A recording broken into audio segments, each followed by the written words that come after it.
And so apparently these robots have AI interface. The robot's like, I get it, but what if I don't want to die? Right. Yeah. I don't think the humans thought that far. Wait a minute. You want to put intelligence in the system? And what's our plan again? Are they going to be okay with that? I don't know what. This sounds kind of like Pacific Rim kind of in a way. I haven't seen Isn't that. it go Pacific Should we Rim? give it self-awareness? Yeah. But aren't we going to blow them up? Yeah. You don't think it'll be a problem? Nah.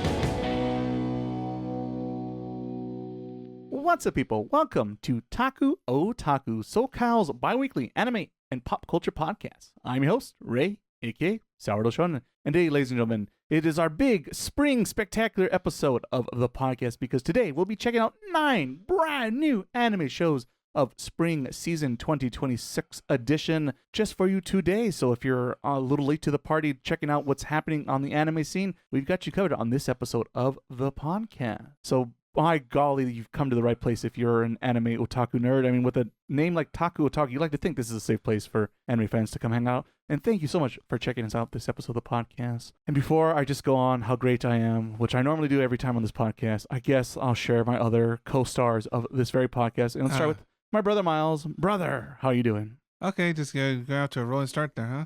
I'm trying. Get up the energy. Busy week. Should we be like Goku? We raise our hands up. Raise your hand, dude. It's been a bit of that kind of week for me, but we're out here. We're struggling. We're doing. How many times we're does doing. Spirit Bomb work, everybody? Let's all count.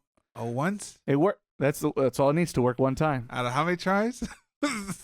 What's the Anchorman line? 60% of the time it works all the time. Yeah. I don't think that's how that works, or whatever he says. Yeah. Well, classic. You know what's another classic? Frank. He's a classic here on the Taku Otaku podcast. Frank, how you doing, sir? Good. You know what the sad part is? Frank saying good is kind of higher than his usual intro. So you know what? It's a great day on the podcast. It's a great day on the podcast, according to Frank. We have timestamps down below. If you just can't wait, I get it. That's what you probably clicked on. That's our selling points here on this episode of the podcast. So I get you jump down. But for here on the podcast, for our normal routine, we're going to start off with our week, see what we've been up to since our last little recording. And Frank, I think it's only fitting that you go first, Frank. You're feeling so good. You're feeling great even today. I just want to keep that hype train going. He's on a good start. Good roll. What's new with you, Frank? I wouldn't say new, but maybe I'm feeling good because I was playing Maple Story today. Oh, okay. Comfort food, I see. Yeah, I was talking to my cousin about the Maple Story Classic that's going to come out. Classic? Yeah, so they're going to release Maple Story, but how it was in the beginning. Oh, well, it's how World of Warcraft for them. Oh, yeah, they do something like that, right? So that's exciting because a lot of the changes that they made, I'm not really feeling them. Not a fan. And I think a lot of people like how it used to be much better. Because now you can get to level 200 in one day. Yeah. And that's how easy it's become. When it used to take you like a month to get to level 30. And maybe it's like with anime where now everything's fast. But there is something about enjoying the slow grind. I think what I like, it weeds out the the real answer here. It was all the weak gamers, the younger crowd. Yeah, and then you see somebody like high level, I'm like, oh, respect. Just like me. Yeah, so it's like less flashy, so it's more.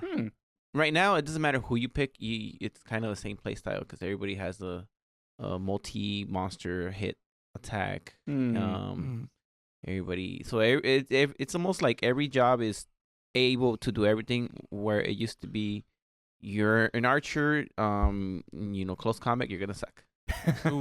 You're a warrior, you're gonna be strong, but you're not gonna kill monsters fast because you only hit one at a time. So every it used to be very niche. So that's exciting. I have no idea when it's gonna come out. I'm hearing this year, but I kind of feel like it's gonna be next year. Oh no! But hopefully I'm wrong. Hopefully.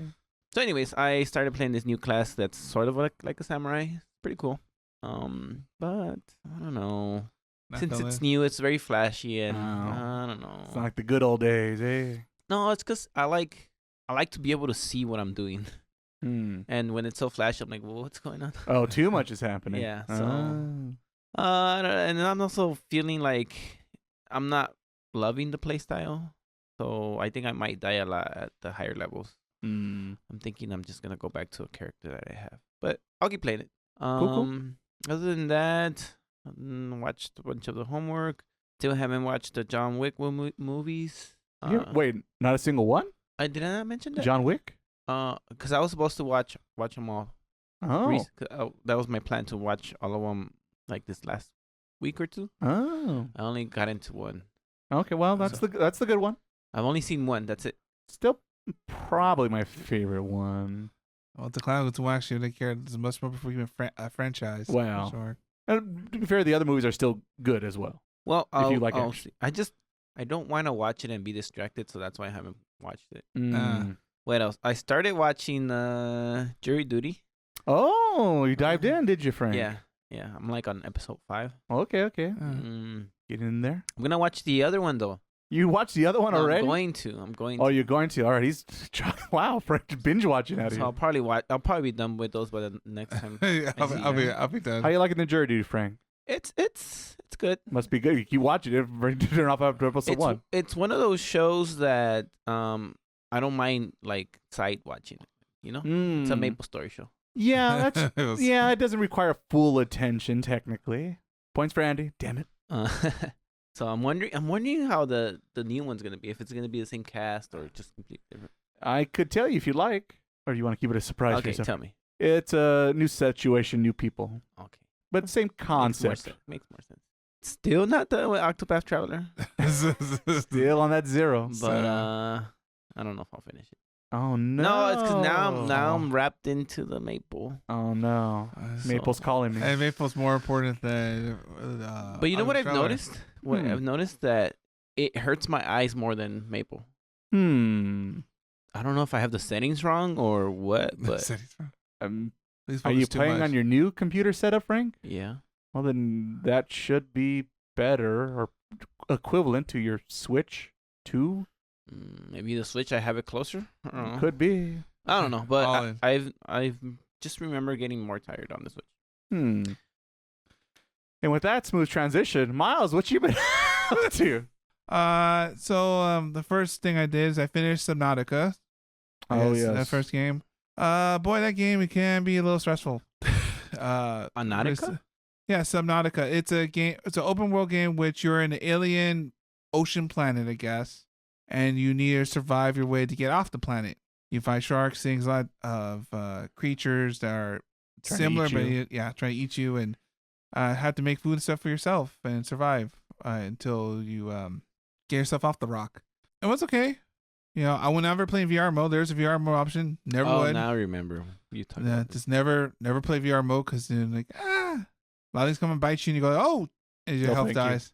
So, but it was fun. I think I did bought the sequel when I bought the first one, but I won't play that for a minute because I need a little break.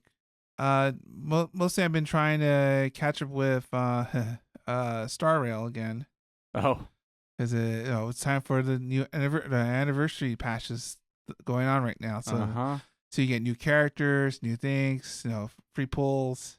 So you got to we're trying to get back to, but I'm so behind. Well, I mean, I said before I was behind. But I'm like literally a whole like 2.0. I'm like behind. no. I know.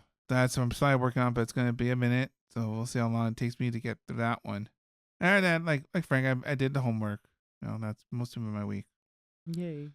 Let's see here. What do I have this time on this podcast we do?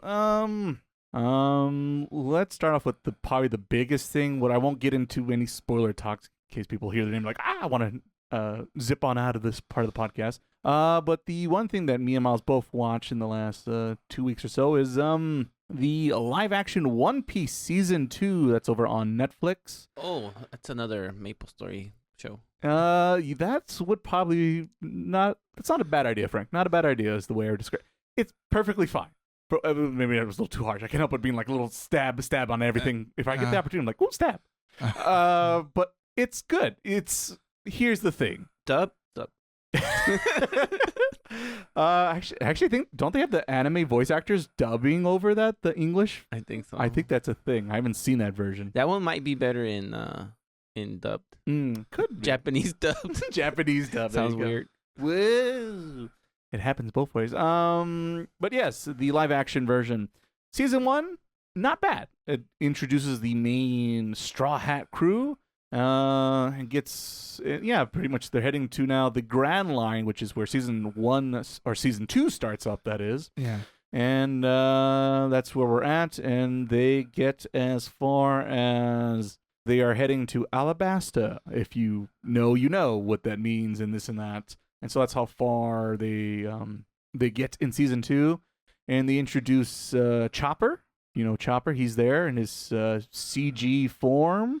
He's okay, I guess. They try their best to utilize the budget they do have, but there are times where, they have the camera in certain angles where, Chopper's just off screen or whatever, right? It's over there. He's kind of blurred in the background over there. Chopper, what do you think? I think that's great. Thanks, Chopper. Do they do that? A couple, not like too often, but there's a couple times where you can see the budget, the money. Or it's just Chopper in the camera shot and no one else. This isn't Roger Rabbit or something, let's say, with its trying to, blend the two together a lot. But it works well for the budget and what they're going for.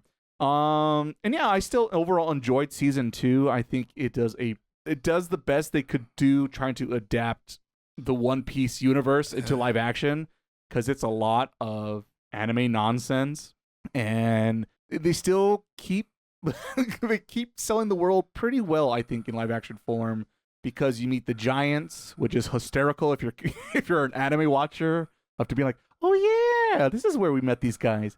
How many years ago was that, if you think about it? So getting a little nostalgic watching the live action version, meeting those guys again, and then introducing and teasing the current villains of this arc season, however you want to phrase it. I think is doing a pretty good job. Nico Robin has a little bit more scenes than I remember in manga version. So I think that's for the best, because I thought Nico Robin had like a good intro. But after that intro scene, she just kind of shows up at the end of the climax of the next arc and then joins the crew. Spoiler alert. So yeah, I do like they are making some, I think, better choices knowing what is going to happen to certain characters down the line, and are setting up and foreshadowing what those characters are going to become down the One Piece timeline. And they're even like saying words and phrases that like do not get said in like way down the timeline, both in anime and manga, story fashion, however you consume this stuff. Overall, really good. If you're a One Piece like junkie fan, gotta love it, gotta catch them all, whatever you want to phrase it. It's not bad. But do I think this is better than either manga or anime? No, I do not. But see, that's your way for the One Piece to come out. Yeah, and there's still that other version of One Piece what's happening, which apparently the sun isn't as bright, maybe, potentially, going on that remake. Oh, I haven't heard that. No. I think Frank mentioned this before. How Nico Robin maybe changes between the time skip and not, or before and after? Mm-hmm. I think even Usopp's having the same problem now in this version. The sun, like I said, the sun's not as strong as before, let's say. But that could just be like a very early... Yeah, it could be an early concept design, so we don't know if it'll stick. Maybe they were just like, quickly color this. Yeah, quick. Yeah, and I'm out of the dark color or the darker shades. I'll use this one. It'll Besides, I'm not so sure what is he supposed to be? I mean, well, in the live action version, he's not a light skinned person, I'll tell you that. I'm tempted to look it up. Oh, you can look it up, Frank. Because everybody has their own country. Yes, I know that Oda himself is this person. I just don't remember what he was. I do not remember either, but like I said, he's a true gamer. He's hanging out more inside, apparently, in this remake, or at least from the early concept designs. We'll see what happens to the final print. It's dumb because they get mad when they do this, and then they get mad when they do it the other way too. Well, there's that too. It's just anime nerds or nerds in general. Like it's not like the way it's supposed to be. Did you hear what about Vivi? Oh, yes. That they didn't like the live action Vivi? Yes. Which is, I think it's so silly because... Yes, that is also very silly. Don't blame the live action people. Blame the anime people that made her white. It just depends. A lot of popular manga things, they don't like specify a nationality. Like Goku, what is Goku? If you want to be nerdy about it, well, he's Chinese because he's based on Son Goku, the Chinese fable story, blah, blah, blah, blah, blah. But like Goku never says, "Hey, I'm a Chinese." What? He's not Mexican? Yeah, as I was saying. Yeah. You tell Latin America that, they wouldn't be like that. He's one of us. He's one of us. You know? Well, I just think since I think Alabasta is supposed to be in the Middle East, or yes, it makes sense that they picked the actor that they picked. Yeah, trying to adapt anime in general, very hard. One Piece in particular, even harder. Yeah, but I don't see what they're going for because they try to make Vivi look like the anime, but then they don't try to do that. They don't hire a person who looks like the anime. No. Why don't they give a big old nose to? Oh yeah, I mean, like, yeah, you can't. That person probably doesn't exist. So with Usopp, they found it okay to make because he looks really cool. Usopp. Yeah. Why not just make the characters look cool, and then we'll see certain traces that this is what they have in the anime or manga. Because Garp also bothers me that he's not huge. Yeah, well, see, I didn't know Garp was an important character until way down the line. The one that bugs me season 2 wise, because even Vivi a little bit, but the one that really bothers me more is Smoker. Because he, like, on the camera, they put the camera right up against him, and he looks big and massive, and they pull the camera away. Hey guys, how's it going? Just like, I got my. You want to see my cigars? Okay, I haven't seen. Because like he looks huge, like he's the guy works out. Don't get me wrong, but like he's not tall. I guess he doesn't look like super tall. But once again, Oda's proportions ridiculous. No one's gonna look like Nami or Nico Robin. By the way, also, so there's also that happening. Like, how the heck are they gonna do Frankie? I look forward to that. I think the man's Popeye with blue hair. I think they're gonna he's gonna be like just like Garp. He's gonna be a normal person. Yeah, and I'm just saying there's just things they're going to have to make compromises with, which is fine if they try to make it accurate or if they make compromises. I think they're both fine. Yeah, because another thing that maybe comes along that fits into that season 2 is with the king of the drum, the guy with the mouth, the hippo man. The Chopper has to deal with. Oh, okay. That guy. They kept his mouth design, which I was kind of like, I'm surprised it makes some sense in live action. Because in my head, I'd be like, just don't do it, fellas. Just don't do it. Because it is goofy and cartoony. But bless their hearts, they try to keep that design intact. And I guess it works. They don't do it too often. They shorten that fight. Like, they cut it in half. Which is definitely for the best, because that fight's way too long in the manga. So they did. I do like that change. That change was definitely for the best in live action form. But they, like I said, they are desperately trying to make everyone happy and find a nice medium for everyone. And sometimes, like I said, I think overall it does work. But yeah, it's just depending on certain things people are going to be more about. But this and that. But yeah, it's not bad. It's not bad considering you look at all the other anime live actions. Like, no. This is still one of the best ones, period. Just to finish my thoughts on it, I do like it more than I thought I would like it. But it's always in the back of my head that I'm always thinking about it. And I don't want to be thinking about the show when I'm watching. I just want to watch it, enjoy it. I'm always thinking like, oh, this guy looks... that guy's not 100%. Or they changed this. And it's... I don't know. I don't know how to fix it. Right. It's tough. Sometimes the changes make sense. Sometimes it's like, wait a minute. Well, it's like we can't do that happen because that would make no sense in life context. Like the girl that colors, right? The girl. Oh, that actually is the worst one. But overall, despite all the complaints and this and that, I still think it is worth watching if you are a diehard One Piece fan. Well, it's still probably the best live action anime adaptation we've seen. I'm not sure I'd say that one. It's up there. The best one? What Cowboy Bebop one? Well, I mean, it's not saying much. You see that Full Metal Alchemist one? That was even in Japanese, and that didn't do it no favors. All right, so there's that. Which after all that conversation, that's what I'm gonna end my week. I had one more thing, but you know what? I'm cutting. Producer San's giving me he's giving. Oh, okay. We're gonna cut. We're gonna cut it short. Editor Ray won't mind. Yeah, no, he'll mind. He'll mind. Today he might not mind. Tomorrow, he'll be calling me, and he won't be a happy camper. Who's that Pokemon?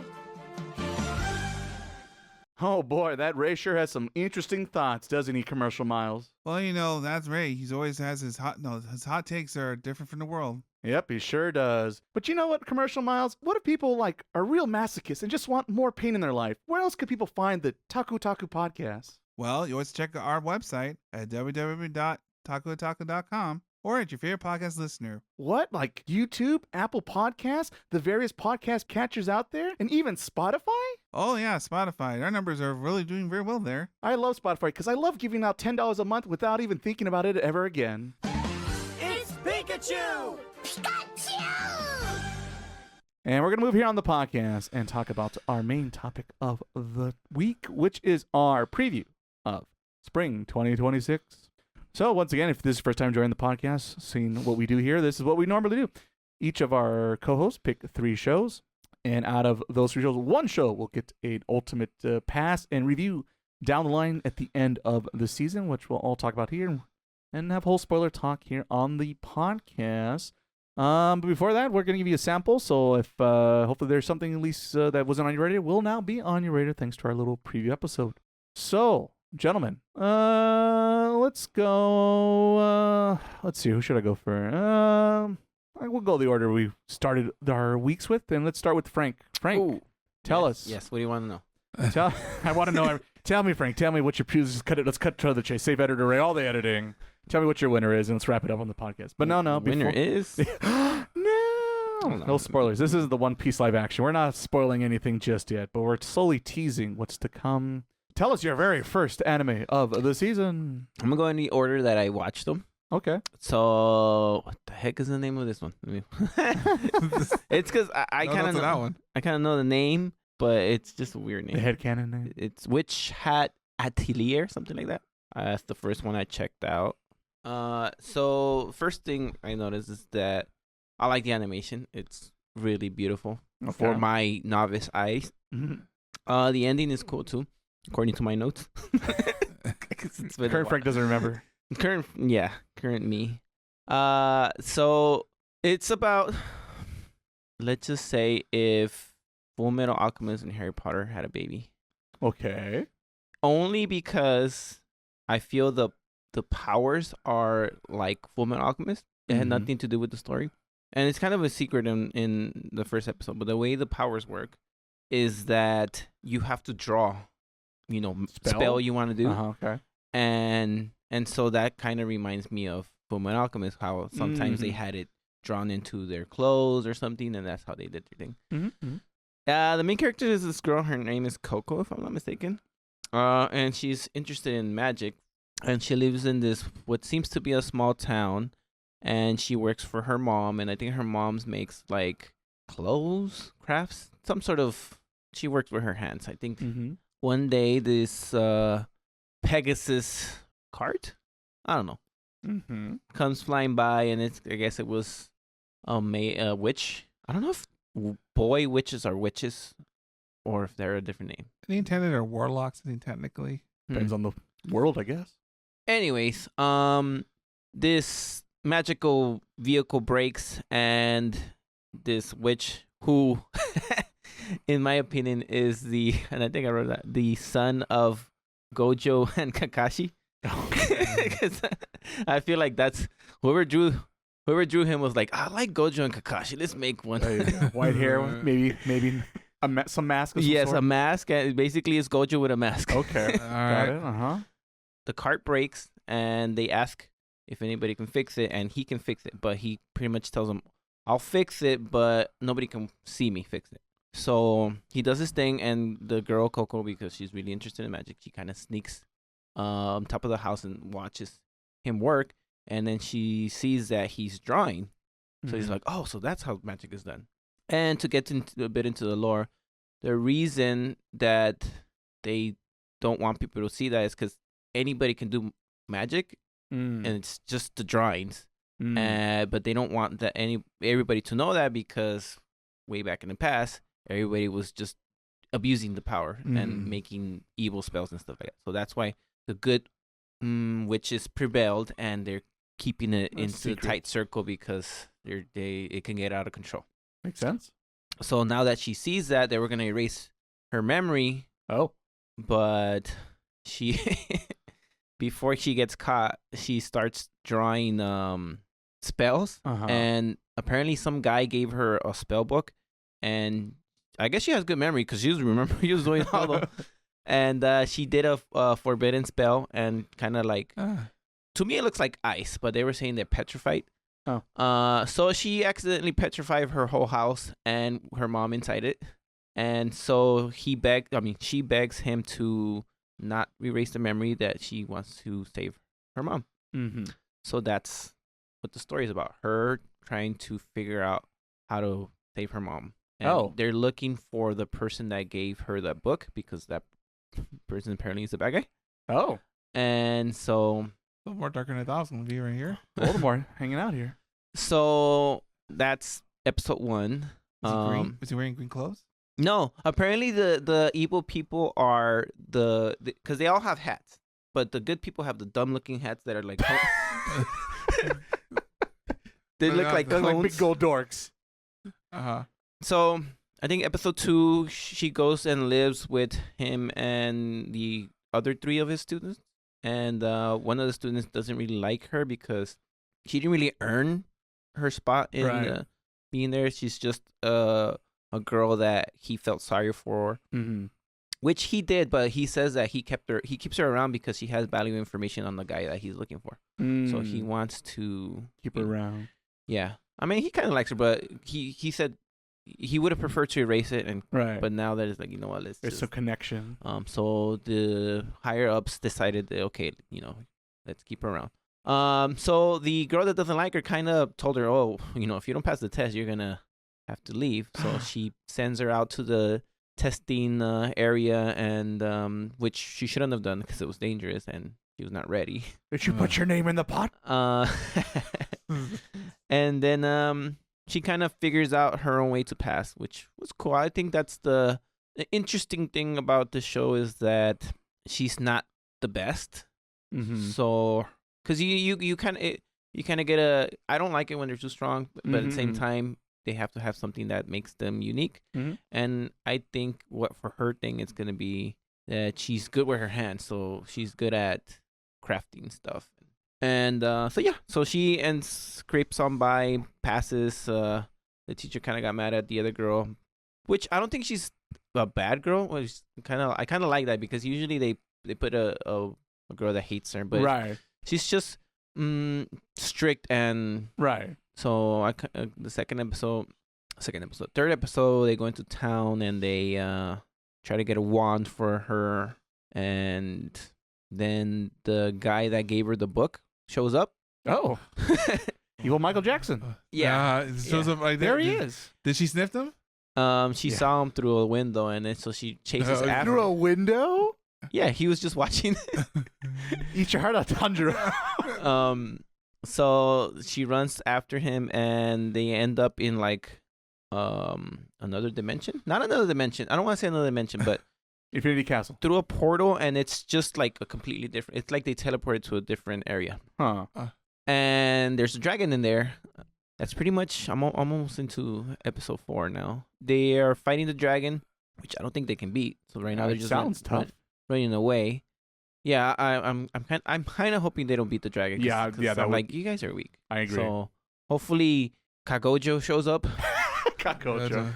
And that's how they win, because I wouldn't want these 3 little girls to win. It just doesn't seem like the right time. Makes sense. So basically that's the story so far. I like how the story is making me feel. The teacher, I just said that he looks like Kakashi. I like the world so far. It seems to be going in a good direction. There's a lot of stuff that I feel has a good ideas, and they don't hit. Not yet. So far, I feel it's well made so far. So if it keeps it up, I think it's gonna be a really good one. All right. Potential. I think, because I can't remember the opening, but I think it reminds me of like an English song, like the old maybe 2000s alternative music. Oh, I see. Yeah. I'm kind of thinking like that song Iris, something like that. Oh, yeah, it's something like that. Goo Goo Dolls. Yeah, it reminds me of that type of music. I don't remember if it was the ending or the opening, but one of those songs. Somewhere there's Goo Goo Dolls played somewhere. Yeah, Goo Goo Dolls. I'm gonna see it in the credits. That or one of my old A and B's, one or the other. Someone's gonna pop up. So starting off with a bang, I think. Got potential. Always good to see on the podcast. I know it was I think it's highly anticipated. I think people were waiting for that show. I think it's a very well-received manga, I guess, over the years. I've heard the name. That's all I know about it. But to be honest myself, I'm not a big magic guy. Another reason why I'm not into Harry Potter in general. But you know who is in Harry Potter? Miles. He's a Potter head and big pothead. That's what the cool kids call him. You know, we did like in our childhood. You know, we watched and we go up. Oh, well, there's story characters and maybe the people behind those story characters. You maybe have different opinions or thoughts behind them. Don't go watch back certain these kids because you might understand things a little bit more now. There's also that too. Well, go figure. But anyways, Miles, tell us, what is your first choice for spring 2026? All right. So the first anime I guess I'm previewing is Kill Blue. So Kill Blue is basically what if Detective Conan was John Wick? That's a summary to put up. Okay. So we first bump into a hitman, Ogami, he's an old man. He says he's like 39, but he looks way older than 39. But he's 39. Classic anime. Trying to do us dirty out here. So he's on a job. He's trying to take out some guy. He was trying to get some valuable for his a job, I guess, a contract. And try and find, I guess, what's in this box, I guess. So he's taking people out. He's doing no natural. Brad Pitt there? No, there's no Brad Pitt. He might be in the other room probably. And so when he's fighting, it's like the first only you see his true form, I guess I would say. Oh, because after a while, after he completes his job, he's I guess he has to get stung by I guess like a genetic altered wasp or not wasp. Bee, I guess. That makes it more better. I feel better now. It's a bee. And so because it's the whole thing, because he they find a whole hive. He's like, what's this? What? He has so many questions, but open ended, right? But somehow one of these kind of goofy Spider-Man, one of these modified bees got into his jacket and he stings him, and he turns to a middle school kid. Oh, and so basically, now he's stuck as a middle school kid with blue eyes, hence and the roll credits. And so now he's stuck in this form where he can't really do much. He's still, even though he turned to a kid, he still has to pay mortgage bills and things like that. He still has to do, live his life. Is he still living his identity? Yes and no. Yeah, because he looks just like his younger. Well, right, but that's what I'm saying. Because in Detective Conan, he's no longer. Oh yeah, no. I guess more I think about it. No, I guess he kept his original name and stuff. He doesn't have a fake name. Good luck going to the bar. So it's just weird. But his contract bot or his boss pretty much says, hey, he wants to send his daughter to a middle school, so he's giving him a job to go infiltrate the middle school nearby. I guess it's time for him to protect the daughter. Well, because he wants his daughter. He wants to preview the school for his daughter because his daughter's going to start middle school. I see. And so, because it's a recon mission. Yeah, pretty much he's going to say he'll give him money if he does. Recon. Right. Okay. And him stuck in his condition. Oh, and the scientist he works with has to be his ex-wife because I guess he had the whole thing. And so his ex-wife with a child. Of course. And so he has to pay alimony and a bunch of other stuff. But, Mundo's like, everyone just believes him. Oh, look, he's, for whatever reason, look like a 12-year-old now. No problems here. Well, that's why they try to infiltrate him because obviously, he's in the shadows, right? Or whatnot. Okay. So he has to infiltrate the school, but he's his real name, I guess, more I think about it now. That's what I'm saying. That's making less sense in my head, but keep going. Sorry. And so he infiltrates the school, and then he happens to, I guess his psychic buddy is kind of like I guess he's like a voice in his head. Like he has he has wear glasses that has like a little communicator. So he's every time going through middle school, I guess. So he's trying to. Me too. And then the whole mystery was like they found more with the black hats. I mean the people behind what evil made syndicate? behind the modified bees. The bee's knees, is that what they're called? And he's the whole mystery trying to figure out, okay, who's these company, and they're trying to do other scientific things. It's very up in the air because granted it's only 3 episodes, Right. And then he has to infiltrate because it's like a pharmaceutical company whose daughter happens to go to that school, and then wow, that's a coincidence. And no, Starting to sound more like Spy Family now. And so he has to he makes friends with her, and I guess see, I think it's weird. The second son, because then this whole thing, because now she's she's half Canadian, I guess. Yeah, you don't say.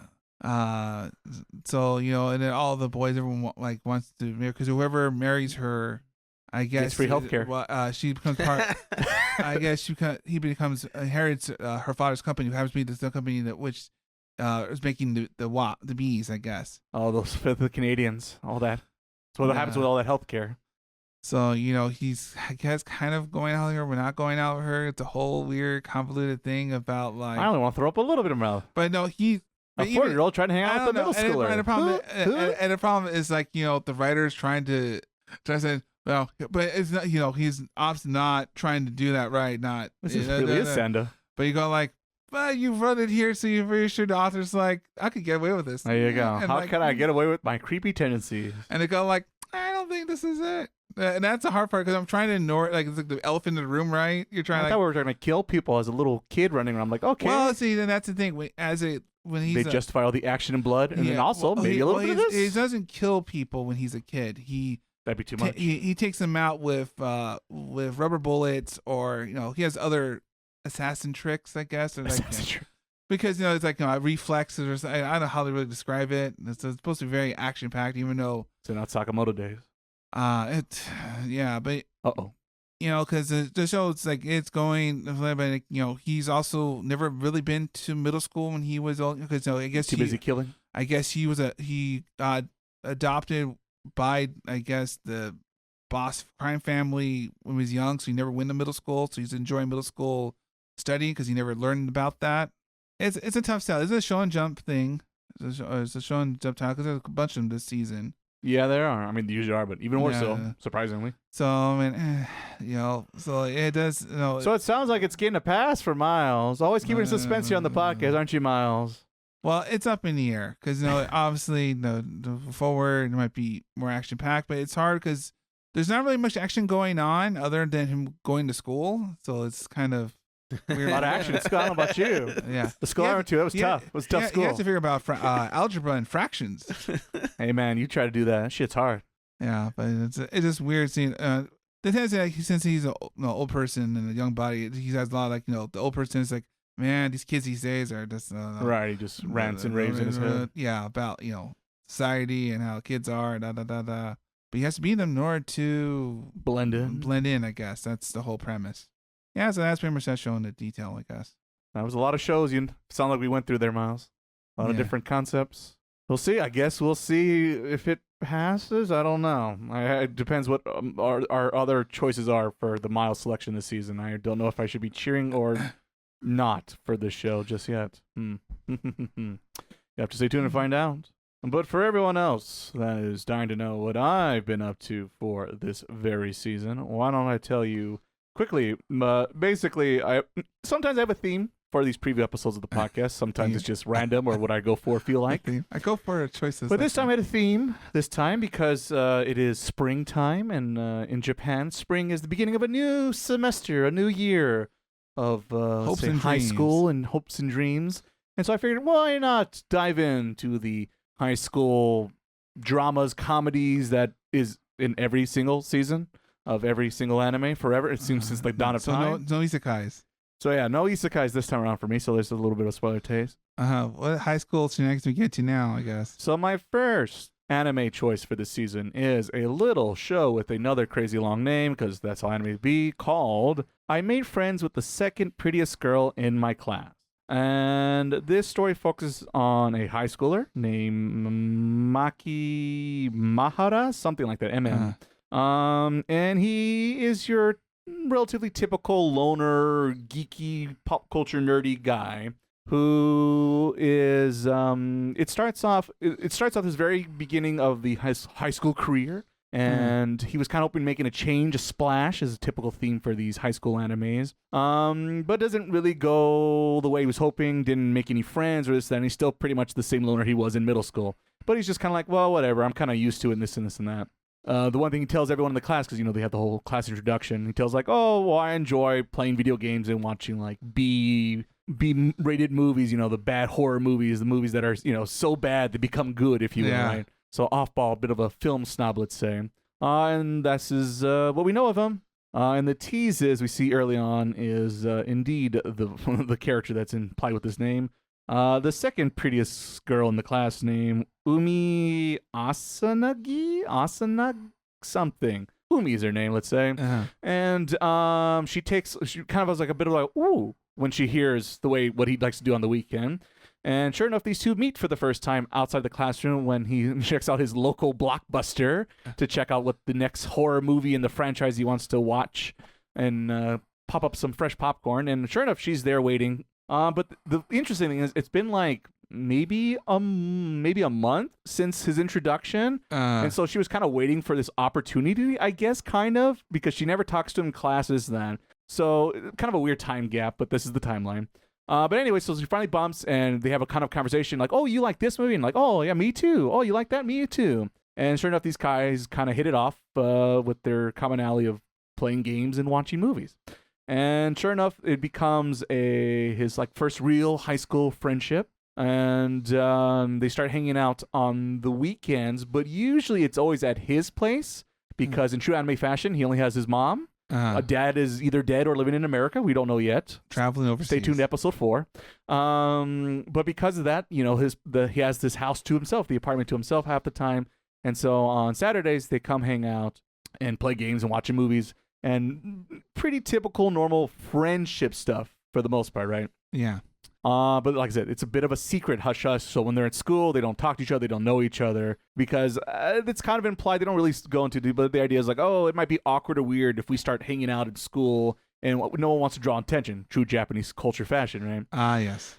So where the story takes a twist, let's say, is the number one prettiest girl in the classroom, who just so happens to be Umi's best friend, who is named Yu. I think it's Yu Ayanami, something like that.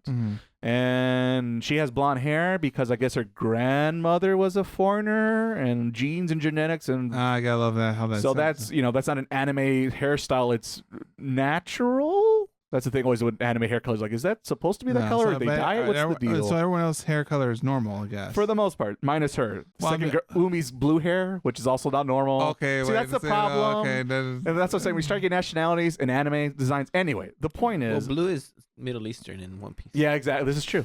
This is true. That's very true, Frank. But the Yu girl, she is a very bubbly, happy-go-lucky girl. She's very sweet. So the problem is what's funky about it is she ends up meeting the main protagonist, Maki, kind of accidentally. For whatever reason, despite now it's probably like they finally meet each other like 3 months into the semester, so it's like pretty late. Yeah. And this is the first time they're ever in a conversation. And for some reason, the Yu girl character, she has a big liking to the protagonist because plot has to happen. And so she starts like bugging him and, hey, how's it going? You want to hang out? And in particular, there's one after like a month or two, maybe 3 months actually, where Umi and Maki start hanging out. They go to like the mall or something to go watch a movie in the theater and then go to the arcade, the typical things teenagers do. But then the Yu girl, they bump into her, and lucky Umi wasn't there, so like they avoided the secret coming out of the bag. But then for whatever reason, the Yu girl tries to invite the awkward protagonist to the friend group, and everyone's kind of like, we don't know who this is. Why? It's just kind of weird. But I guess she's supposed to be like just super friendly and bubbly. But I'm like, if she's super friendly and bubbly, how come she hasn't ever introduced him? They go to the same class together, and that's like her answer because Like she has another friend who's like on a ponytail, and she's like, "Who's this guy?" And like, "Don't you know? He's in our class. He's our classmate." And she's like, "Well, we've never talked to him. How the hell would I know?" And I'm like, "You're correct, girl." The only reasonable response of the group. Yeah. And it's just like, oh, good. There's someone who has a head on, and it's not the blonde. No, he cannot be girl. Hokage. He just got here. Yeah, definitely not. So anyway, basically, so now for whatever reason, the blonde takes an interest in our main protagonist, and they start hanging out, trying to become friends. But of course, because the blonde is is the best friend of Umi, the blue hair girl. Now they're starting to like become like a friendship trio group of sorts. Obviously, as you can imagine what the story implies, it sure seems like by the end of episode 3, this could be some kind of love triangle situation. There's nothing wrong with doing that, I guess. And it can work. Those can be fine. That's typical fashion for a comedy romance. So it's pretty much by the numbers for the most part, which is could be good or bad depending what you're looking for. The things of note I did enjoy about it is what I like about the protagonist is he's not the most wimpiest of typical anime protagonists. Like, oh my god, a girl likes me, or I'm hanging out with a girl, I don't know what to do. He's more like, he's just more awkward because he never has had a friend of any boy or girl or whatever. Yeah. And so he's just he's just happy like he's got someone to hang out and talk to, and they have something, they share similar hobbies. Because sometimes she'll try to tease him of like, oh, you're hanging out with the girl, with a cute girl, what are you gonna do? And he's like, whatever. He just plays it off. He knows when to go with the punches, I guess, right? Yeah. She teases him, and he teases her back, which pretty rare in anime, if you ask me. Yeah. So I do like little moments like that, and the fact he has somewhat of a spine to him. That's a very jelly spine. I know, but it's something. It's something when it comes to this genre of anime. So I do like that. I do think even the blue hair girl, she seems likable, easy to get along. The waifu of choice so far in these 3 episodes of my choosing, I'll tell you that. In the Ray ranking right now. Yeah, definitely. But blue hair girls tend to get the favor in my book, my track history on this podcast. So I do like the chemistry they have going on there. It's just the blonde girl. I understand her purpose, the story. I'm assuming, I don't know, 3 episodes in. Yeah. But I feel like there must have been a way more natural way of introducing her than the way they have done so far in these first 3 episodes. And even the weird part, because they keep, like I said, the ponytail girl is like the one who's like trying to pardon the writer and their laziness of writing. Why do you want to hang out with this awkward nerdy guy no one's talked about for like 4 months? I don't know. That's the blonde hair's answer. And I'm like, no. Ponytail girl's got to... Let's actually bring this up. Let's really just dissect what's going on here, because that's kind of a problem. But classic writer fashion, if I bring up my problem, it's not a problem. Yeah, well, that's the problem with a lot of animes, as we probably hear more than anime. Everywhere. Yes, every writer's, if they call their own, you can say it's get away with it. You can say it's international. You can say it's universal. It goes beyond borders, indeed.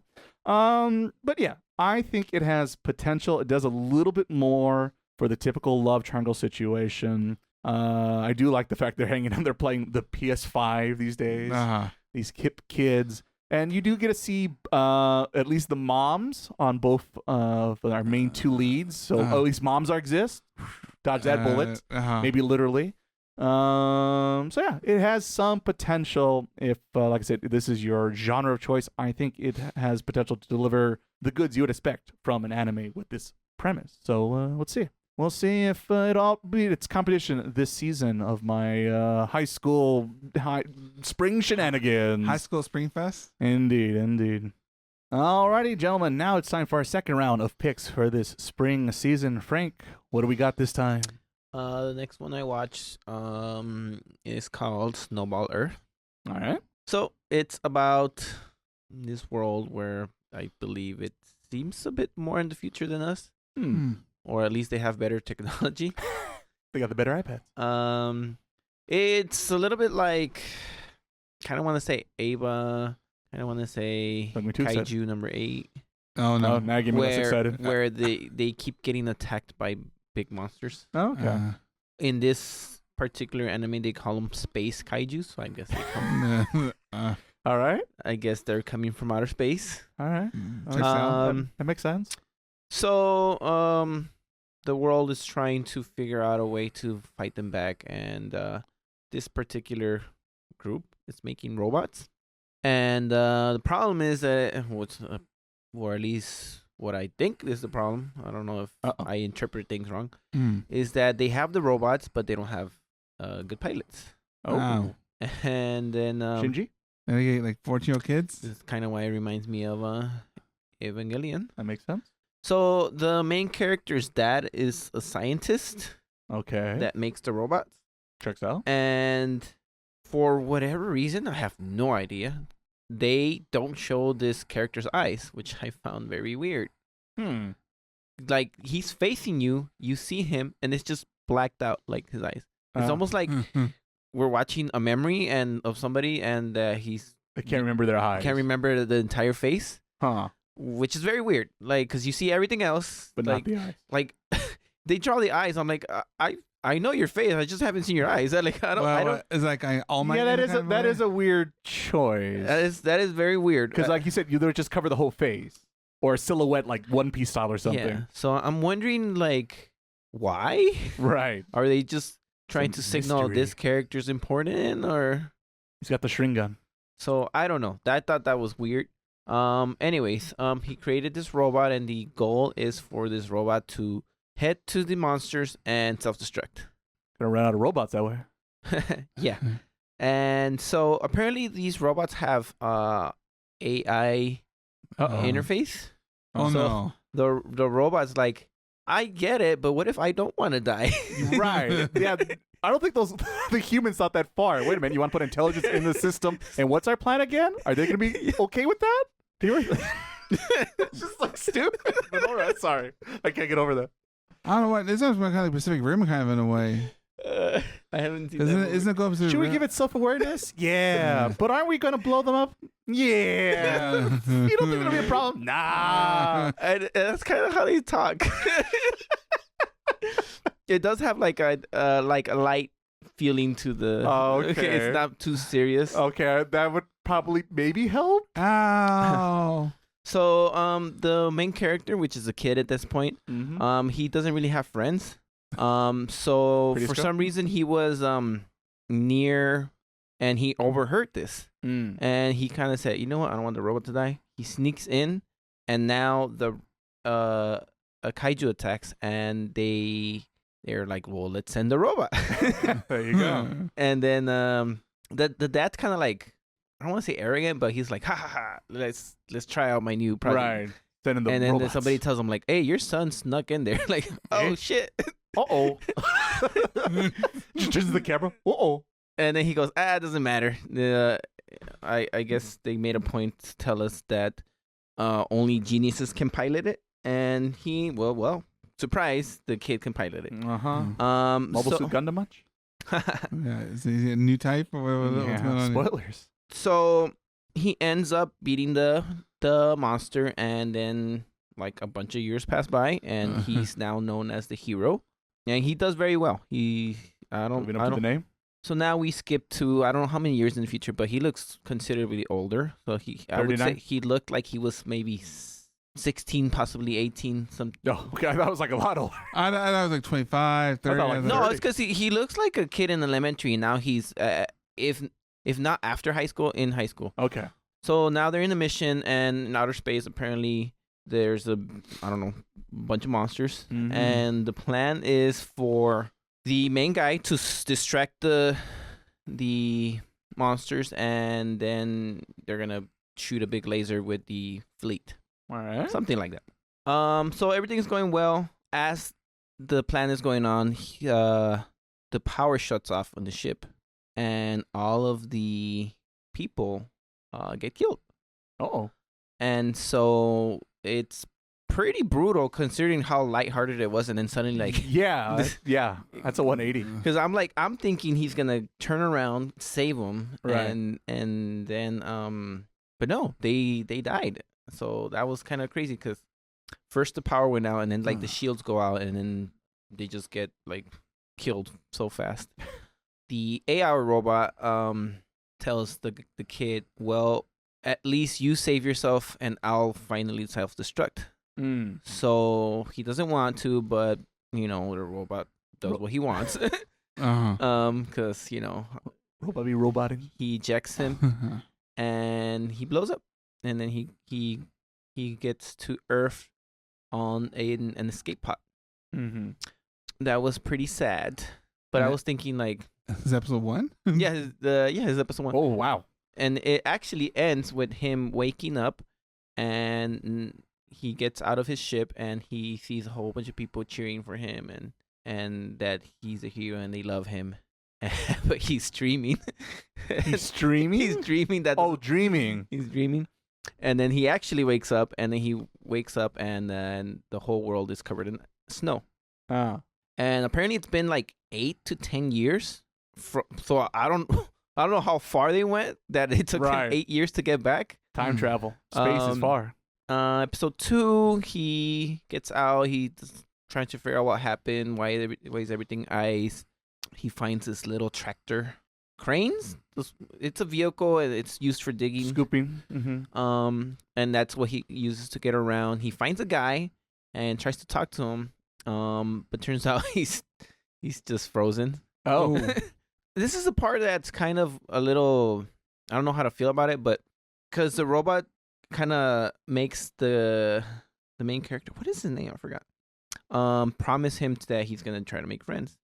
So he gets out of the escape pod, he's like, well, I gotta find someone to make friends. I'm like, wait, shouldn't you find food? He's more worried about making friends, and it doesn't seem to be grasping the situation that he's in. It's like he might be alone in the world. Yeah. He ends up falling in a big hole, and with the tractor, of course. And then he runs into a kaiju, and then he's like, how am I gonna kill it, because I do not have a robot? And that'd be hard. And this is where it kind of reminds me a bit of Attack on Titan, where the bad guys are overwhelming because they're so big and there's not that much advanced technology as of now. But I think that will change, unfortunately. So he creatively beats him with that thing he was shovel. So I thought that was pretty cool that it wasn't like I have this legendary sword. Let me just do the Kamehameha on this guy. So he, like Coco from the previous anime, he's pretty handy with whatever he's got going. He's got around. Then he meets other humans who find him because, oh, by the way, he kills the monster by going inside and stabbing him with the tractor with it. So he kind of like made the monster eat him. The big monster. So the other humans kind of get scared when he comes out of his mouth. That makes sense. And then they arrest him because they're like, we don't trust you. So that's kind of how episode 2 ends. Episode 3, he escapes because apparently that rope wasn't enough for him. Apparently, he dislocated his shoulder, and I don't know what he did, but anyway, he escaped, and then he's just walking around seeing that there's a lot of humans, and then he just finds it like, oh wow, so here comes my friend, and he saves this kid from dying because good guy, I guess. He is a hero. Yeah. And the girl that arrested him sees this and decides to trust him. He's like, well, at least you're not here to kill us, so why stepping stone? Why keep you arrested?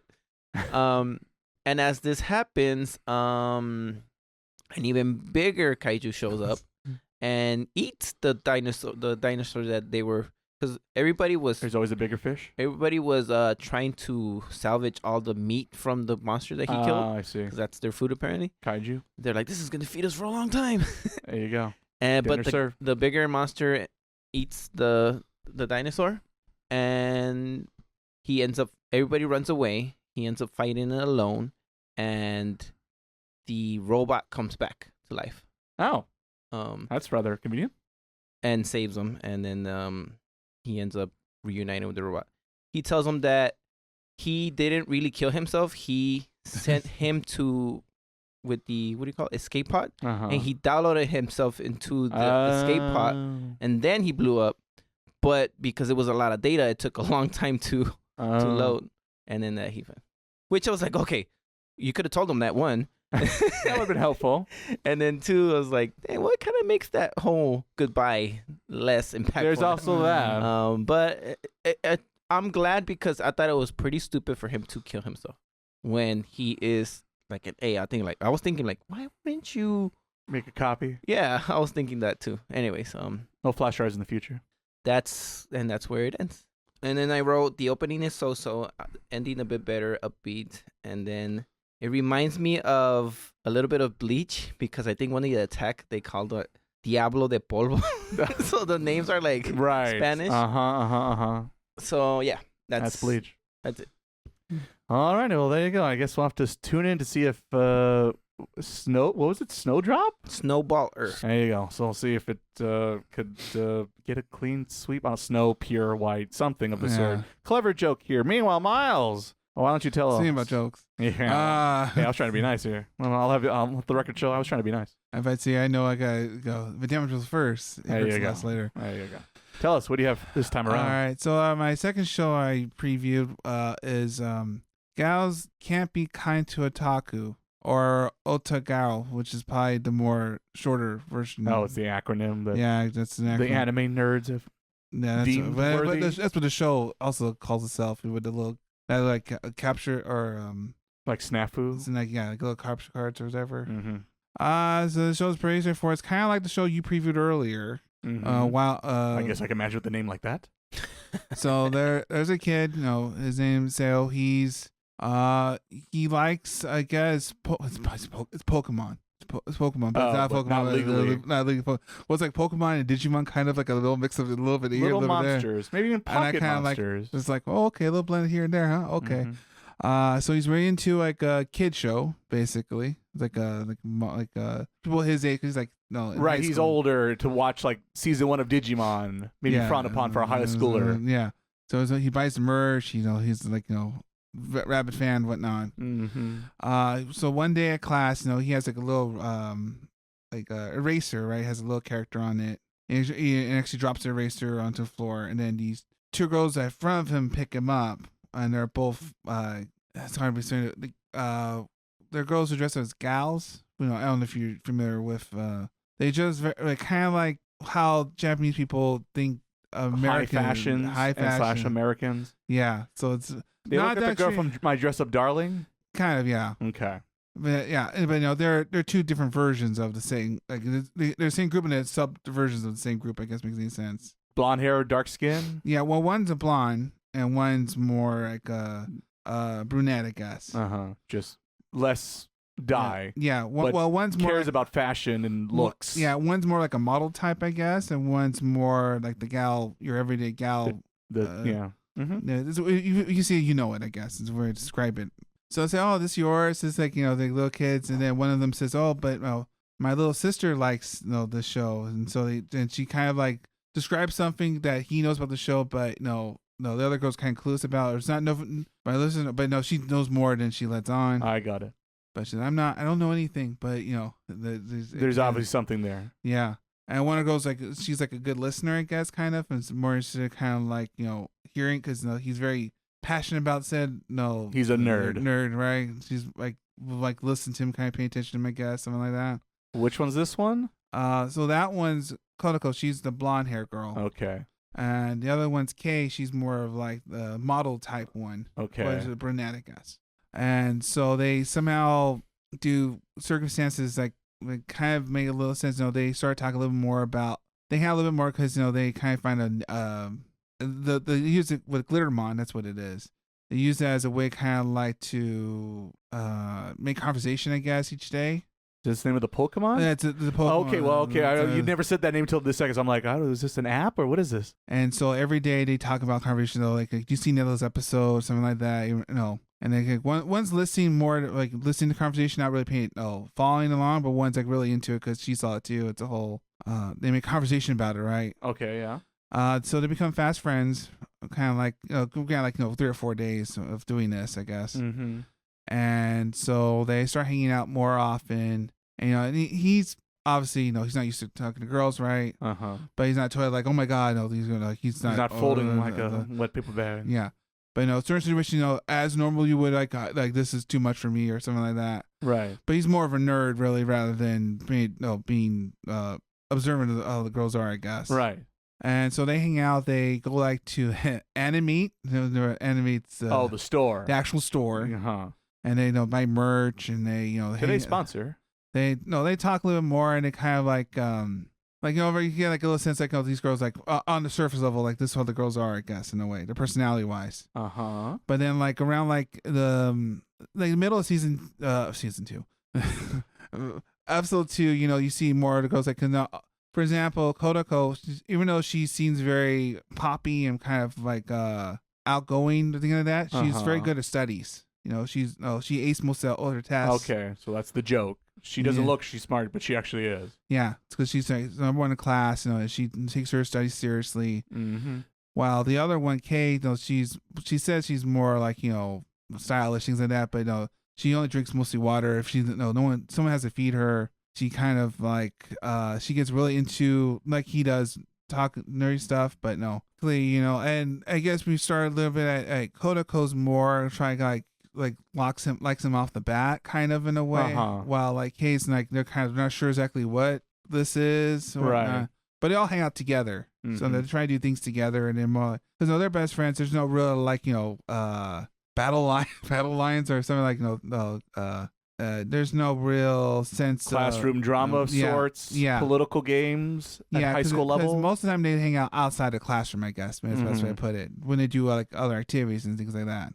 And so every episode kind of we spend a little bit on girl. This way I learned something new about her one way, and then they switch over to the other girl. He does something with the other girl and learn something more about her. So there are times where they hang out separately. Yeah. Okay. And so they become more fleshed out, I guess, as you keep going on. So make it a little bit different than your normal situation would be, right? So it's a classic. One's one support the hobby, right? And one wants to kind of enjoy the hobby. The person. Yeah. So, it's a whole, that's a dynamic we have going here. There's no real, like, no, I hate you because of this. And there's like, no, they're all still friends. Well, yeah. Well, it's there only 3 episodes. The drama doesn't happen until episode 9. Yeah. So I guess that's the thing. So, right. That's usually how these go, but we don't know. Yeah. But it seems very, more thought than I thought it was going to be. So, yeah, that's, Gals Kimi or Otaku, I guess. All right. I guess we'll find out if it's any good or not. Does sound a lot like the other show I just described, to be fair. But I guess that, like I said, half these setups are you could just, take and change out the season and year and apply it here. This is also true when it comes to anime and it's comedy, romance, high school shenanigans. Alrighty, speaking about comedy, high school shenanigans, it's time to share my second choice of spring 2026. And for this anime, it is one called... That's the Japanese. What's the English name? Help me, everyone out here. The Klutz Class Monitor and the Girl with the Short Skirt. So this series... No long jacket? Not yet. Takes place in high school. Who'd have thunk? Your typical... Well, kind of typical Japan with a lot of eccentric characters, let's say. Our main protagonist is a girl named... It's like Poem. Because I guess her parents were hippies, ? I think is the gag they say in one line.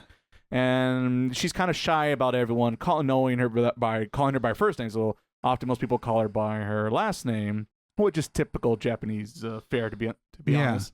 Only her best friends call her Po, is like the short nickname they call her. But I guess she's a bit of a Garu kind of character type herself. Thus the short skirt part in the title. And that's where the drama occurs, because it's a typical normal day for her going to school with her short skirt until the class monitor, Togo Sakugamon. It's like a mouthful. Yeah. Togo is his first name. And being the class monitor's like, you can't have your skirt that short. It's against the school policies, and very stern, being the typical character type you would assume, being the class monitor of the sort. He works as part of the student council as well. And then genuine type, probably, most likely. Yeah. Imagine that character from My Hero Academia, but really dumb. But very much, I care about the rules, and these rules are the rules, and they must be followed. But once you talk to him a few times, you realize it doesn't take too much to convince him otherwise to do things differently, because he's an idiot. Yeah. But he's a lovable idiot. He has, his heart is in the right place, and so he's a little bit he's a likable idiot. And that's a lot of the early on drama of this show. I'm just going to school. Nothing. I'm following the rules. Oh, you can't follow the rules. Blah blah blah. The interesting thing, they don't go to the same. They don't even have the same class together. They're on the same level, grade level. Yeah. But through circumstance, because sure enough, animation ends have to occur. They always bump each other like in between classes or during lunch or after school. And a lot of the comedy beats pursue during this. And because they start getting to know each other, she starts maybe kind of having a crush on this guy because he's honest and he's looking out for everyone's safety. And so they have a bit of a unique romantic potential off the bat. But a lot of the other jokes come in the form of the other student council members in this high school. The quick way to sell it, if you have watched Witch Watch, I guess here we go. It's imagine that student council, but not as over the type, but also kind of over the type still. Yeah, a little more than your average, but not obviously. Yeah, not clear as a joke. Yeah, exactly. No slant eyes. It's funny, and I meant to look at the character designs. I know the studio Zero G, who has done a handful of animes that I've watched in the past and I have enjoyed. But really, they don't really do. This show is very colorful. Yeah, it gives me vibes with its colors and also its character design of like a Studio Trigger production. Yeah, that's what it looked like for me. It looked like a more round and more cartoonish. Yes, than normal. Very cartoonish. They are getting a little farther away from reality compared to like the previous anime I was talking about. Yeah. So they're not afraid to break the reality and its rules. And so like I said, they bump into the different student member counselors, like the medical guy who was like really loud and he was like an ex-delinquent. But like he's like, you over there, I'm gonna beat you up because you're bleeding out and need a band-aid. Here's a band-aid. And stupid stuff like that. And then you meet the president, who is it's like a whole thing. This is like episode 3. Does he hold a hat? No, it's a girl, and her whole like introduction is like it's a fake out of like she looks like a very over-the-top sexy Garu girl, but like from the 80s or 90s. Okay. So it's like a bit of a like, well, this is not even like even closely to modern day fashion styles. But it's a fake out because it's like, who's this mysterious girl? And she's talking to Togo, and he's working on my man. How dare, who's this hussy? A little bit, right? So she's like following her down, and the trick is like, oh, I just wanted one day to be not the student council, be someone in. And, of course, classic. She puts on the glasses, and now it's Clark Kent and Superman. And so that's the fake out. And then you meet the vice president, who is, I think, quite literally, almost literally the same equivalent from Kill la Kill, another Trigger production work. Big muscly guy. I think it's the same voice actor who's very tough and who also might be having a crush on the student president there. And they have a whole dynamic in that 3rd episode of trying to raise money for the fundraiser.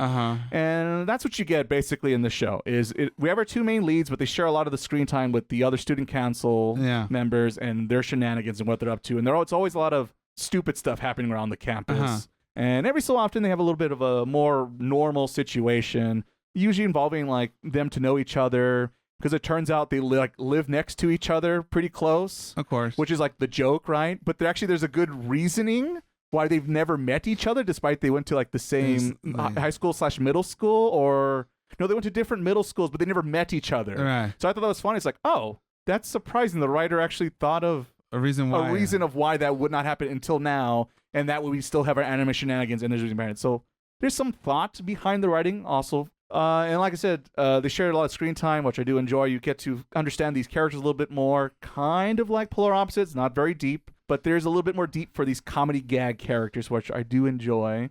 I think the 2 highlights that I think of in particular is Poems like, she has like these 2, like I guess her best girlfriends, and like they're always constantly like teasing her and this and that, and just very dumb, typical high school shenanigans, I guess. Because like there's a part where like she's talking to Togo, and then like they're talking outside, and then she's kind of like in her head, she's like daydreaming. Oh man, this guy, he's kind of cool sometimes. And the friends show up and whisper, "Oh boy, he sure is so cool sometimes. Yeah, I definitely want to go out with him." And just stuff, little like that. I'm just like, yeah, there you go. You're good friends when you rag on each other. So little things like that. Like I said, it's got some heart to it. Oh, there's the nerdy, I guess it's like the otaku character equivalent joke. He's one of the other, of course, he is one of the members of the council. Yeah. But his whole gimmick is when he's in the library, because he's a big old otaku book nerd, if you will. When he's in the library, he's like a pretty looking typical show, pretty boy, Sailor Moon status, right? With glasses. And it's just an ongoing, and everyone knows it's happening, but it's just everyone just shrugs about it. Goes like, it just happens. Because for whatever reason, when he leaves the library, he just turns to like a little chibi anime, big nose, bob, ugly hair, glasses character, otaku, typical looking character. But like the animation always like, because like there's always a gag where he's like in and out of the library, and his face changes and his body proportion changes. It's just like an ongoing, silly, dumb gag that somehow works for me. So yeah, it's got a lot going for it when it comes to its comedy, because comedy is definitely in the forefront in this series, versus the other one is a little bit more realistic, down to earth, and how would you sell an anime plotline? Well, here it's like, no, we're just anime. This is anime. We're more at 11. A lot of high energy going on. So I'm assuming it's more like short, or like more like little shorts, or they're like full length episodes. They're more like shorts, probably. I think there's probably like 3 little shorts in every episode. Oh, okay. So if you used to that comedy, a Miles pick over here. There you go, a little bit. It does. I feel like it has potential because it does give me vibes of like, maybe not as over the top, but a little over the top of like, "'Tis Time for Torture Princess," right? Yeah. It does give me vibes of that. Witch Watch, we talked about on the podcast, and like I said, I just like its energy. The one thing I will admit real quick is the animation is maybe a little subpar to the typical anime production if you're an anime high connoisseur like ourselves sometimes.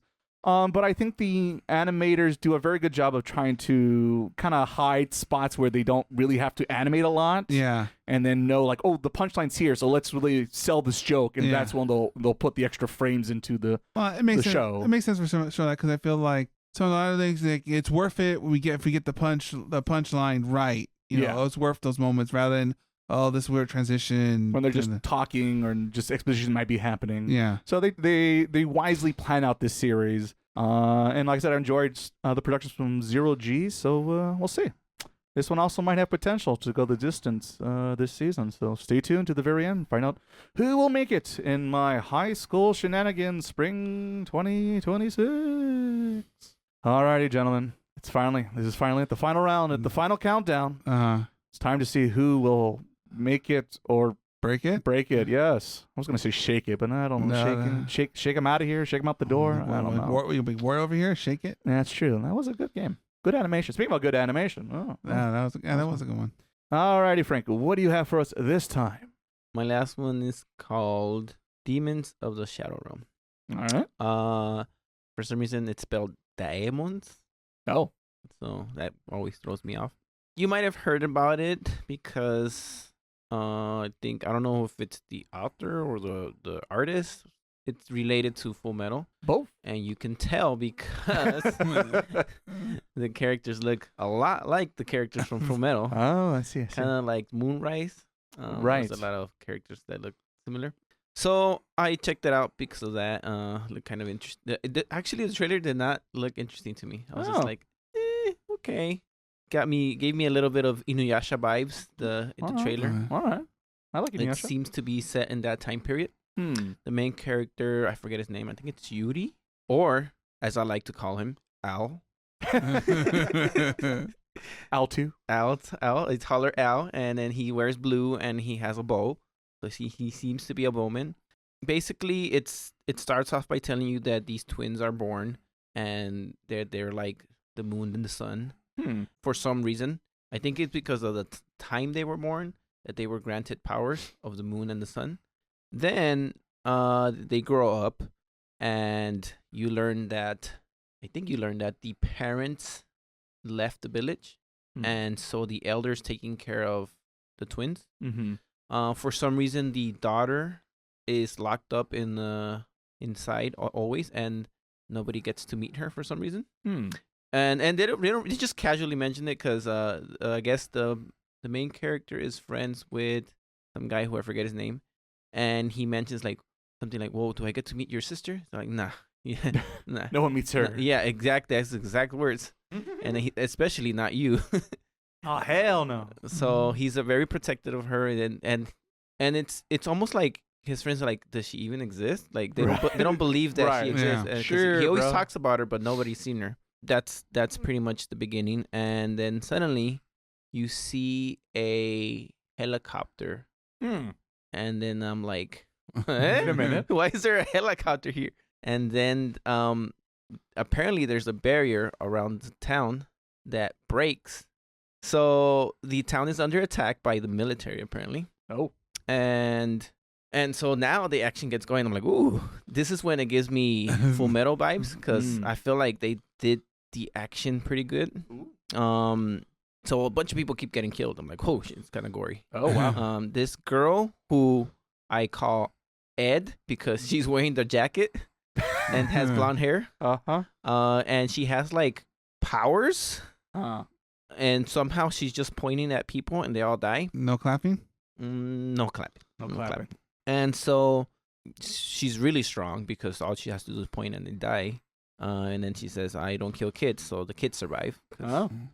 So then the main character, Ed runs to his sister, who looks like one of the homunculus. Of course. And so you see that one of the intruders broke in and captures the sister. Oh, no. And then kills the sister in front of him. That's really not good. So he gets mad.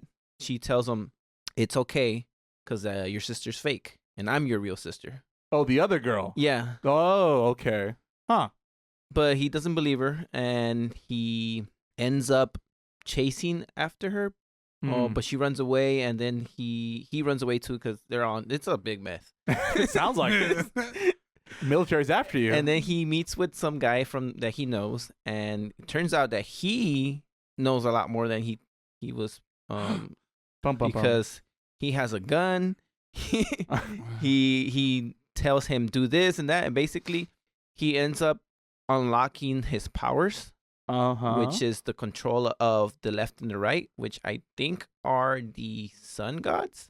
So basically these two gods or demons are under his control or loyal to him, but he doesn't really feel it. He's like, well, I'm not your leader, but I do ask you to keep the villagers safe. So they end up trying to save the villagers. And then they're like, and I want to go after this girl who killed my sister. So they go after her, and he's like, the only thing I ask is that you don't kill her because I want to kill myself. The bee. So they end up capturing her. And they make a deal that they won't kill any more villagers and they'll leave. And then in exchange that they'll let them go for. So they're like, they escape, and then the military escapes, plus the main Ed escapes too because he knows that they're gonna come after him later. Right. So that's episode 1. Dang. Anyways, now they're in the real world, and it's not really old time. It's actually modern time, and I think it's funny how it's the village out here. It's funny how they're like, "What is this?" And they're trying to explain what a car is, and he's like, "It's to transport you." How? There's horses inside. There you go. And then a lot of horsepower. Yeah, and then he's like, "Oh, are we gonna feed the horses?" Nice. So it's just, I think it's funny, and then they have to teach him how to use a toilet because he doesn't modern day. Yeah. So Winry is the one that kind of he escapes with Winry and the guy that was infiltrated the village and was pretending to be part of it. Yeah. So that's kind of everything I've watched so far. There is a little bit more, but it was just an introduction of another character. So in this world, I don't know much. In this world, apparently certain people can control demons. And if you can control the demons, you can see the demons. But if you can't, usually you can. So the girl wasn't really doing that. She was just directing her demon to attack. But from our perspective, you couldn't see what was attacking them. Yeah. Oh, I see. So yeah, there's people that can do that, and now I don't know what's going on because I don't know what's real, what's happening, why they were keeping the girl locked up, the boy locked, kind of like in the past, like the bubble. Why did the mom and dad escape with the sister? Why did the sister come back? Right. Are the guys protecting Ed good guys? Right. Because if they lied to him about his sister, then maybe they're not good guys. That makes sense. There seem to be good guys because they're protecting him, but he works for the elder. and she seems to be a bad guy because she was lying to him about the sister. Sounds complicated. Yes, it's later seasons of Full Metal Alchemist. Yeah, it's like at season 3 or episode 3. That's when like get really go off the handle. We're picking up right where Pride and Ed are fighting, and then Ed uses a philosopher's stone. That's what it sounds like out here. So yeah, I kind of like that. I'm not sure. You can make an argument that any of the characters that come out are good or bad. With the exception of Ed. He seems to be the one that's going to be like, for sure he's good. Right, yeah, that makes sense. And maybe the sister. But we'll see. I'm liking it so far. It has potential. Hopefully it keeps up this momentum. I can tell that the guy who made this show likes siblings a lot. And balance. That's the last thing I'll say. Balance? Yeah. Okay. All right. Because I feel that was a theme in Full Metal. And I feel like I see. It's a theme in this one too. Okay, I'm curious to see if this will pass. Being a Full Metal Alchemist fan myself, it's tough. I don't know. We'll have to stay tuned. We'll have to find out. Oh, bum. Got to keep them on the hook. Speaking about keeping us on the hook, maybe Noose. I like how like you were expecting worse out of me already. That first show, I don't know about that first show. Second show, maybe it's fine. It's fine. He means it like on the edge. That's then you're probably not gonna like the third show here. Oh no. Well, go ahead, brother. The third show I watch is Mistress Kanan is Devilishly Easy. Okay. So as we start off, we're in the demon world. I guess we deal with Beelzebub, Shock, who's a demon of gluttony. Full Metal. Yeah. So he's eating a big giant meal. His daughter's there. Kanan. No. I guess she's like his daughter also eats a lot, right? Anime trope. So one day they had dinner. They have a lot of food. They have dinner. She's like, "Oh, I'm tired of having this food. This food's kind of we've been doing it for a while. Kind of man. What else you got? There's nothing that's tasty anymore. Get some McDonald's." And then her dad being the supportive father. Well, my dear, what would you like to say? I want to eat human souls. All right. Checks out. You think they would have that in hell, but I guess not. Yeah, I didn't. Yeah, got to Uber that. So I'm gonna go inside, see what you do out there. You're gonna go to the real world? Yeah, I'm gonna go to the human world and I guess make a stake for myself. I guess. Does you have to fight him in different arenas to get out of hell? No. Oh, so much for Hades 3. No, sorry, there's no that here. So we're now in the real world now.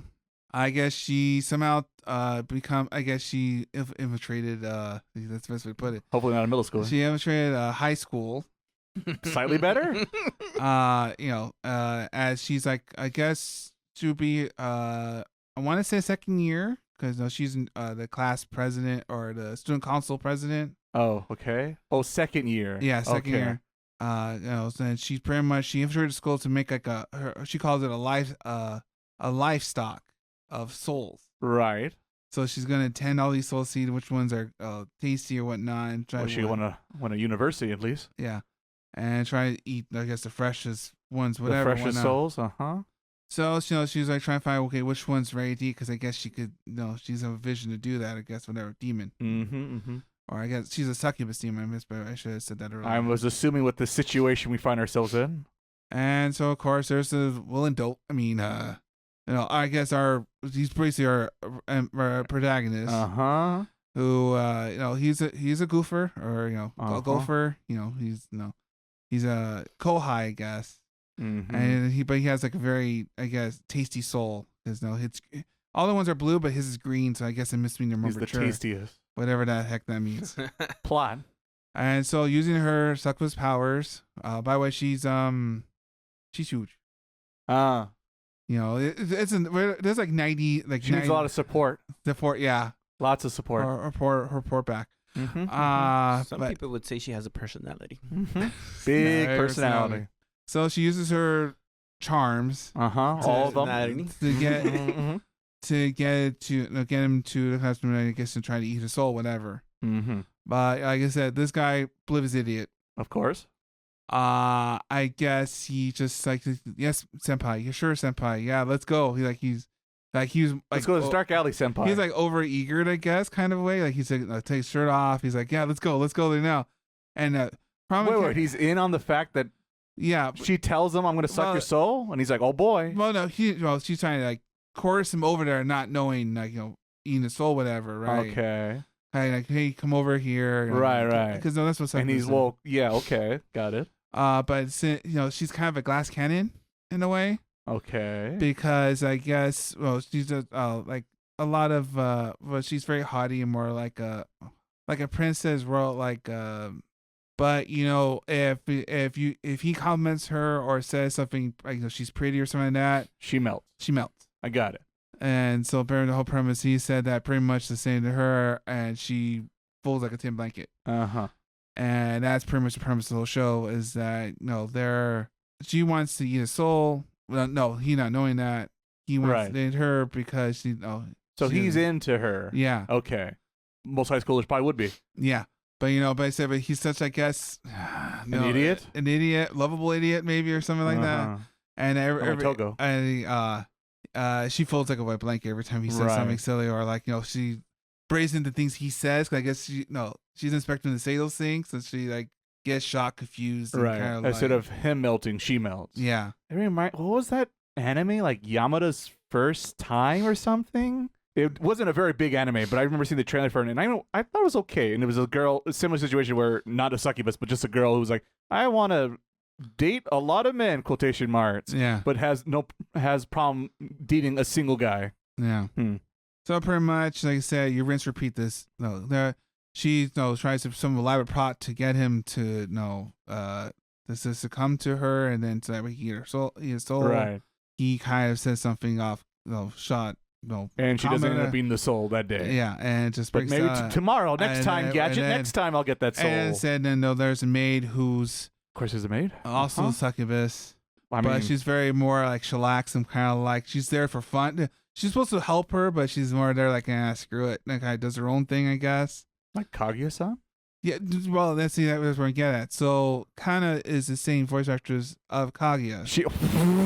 Like I said, it's a slam dunk. It's like there's like Man, I've been doing this too long. Yeah, too long. I say so. Like I hate myself a little.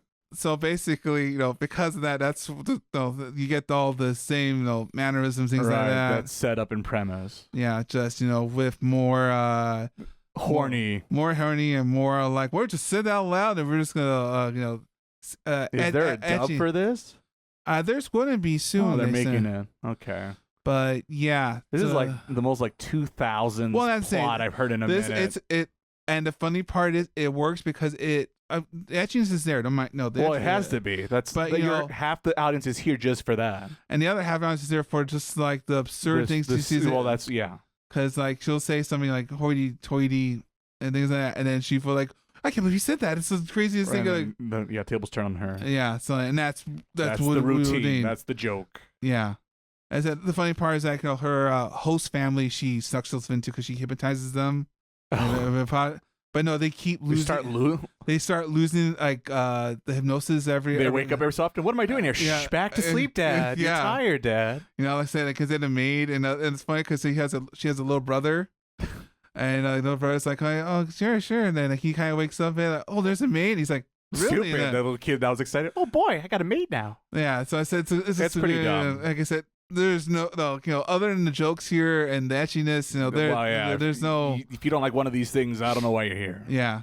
As an opening, of course, is your standard opening of these things. Like, here's all the different dresses and like a lot of like shenanigans. How many bikini outfits can we make this girl wear between now and episode 13? Let's find out. Yeah. So and that's a problem. Is like if you're not into that, used to it. Used to it because it's part of it, but it's never really the focus of the comedy part, I would say.